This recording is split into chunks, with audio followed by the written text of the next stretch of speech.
வடகிழக்கு பருவமழை விலகியதாக வானிலை ஆய்வு மையம் அதிகாரப்பூர்வமாக அறிவித்துள்ளது. பருவமழை காலம் முடிவுக்கு வந்த நிலையில் காலை மற்றும் இரவு நேரங்களில் பனிப்பொழிவு நீடிக்கிறது.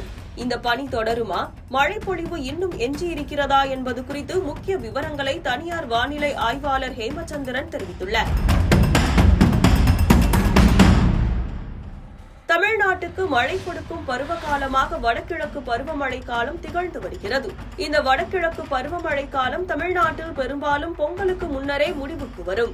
ஆனால் இந்த ஆண்டு வடகிழக்கு பருவமழை காலம் தாமதமாக முடிவுக்கு வந்துள்ளதாக வானிலை ஆய்வு மையம் தெரிவித்துள்ளது. இதன் காரணமாக அடுத்த சில நாட்களுக்கு தமிழ்நாட்டில் வறண்ட வானிலை நிலவும் என்று வானிலை ஆய்வு மையம் வெளியிட்ட அறிக்கையில் குறிப்பிட்டுள்ளது. மேலும் வடகிழக்கு பருவமழை முடிவுக்கு வந்துள்ளதால் கடந்த சில வாரங்களாக நிலவி வந்த குளிர் மற்றும் பனியின் தாக்கம் இனி படிப்படியாக குறையும் என்று எதிர்பார்க்கப்படுகிறது.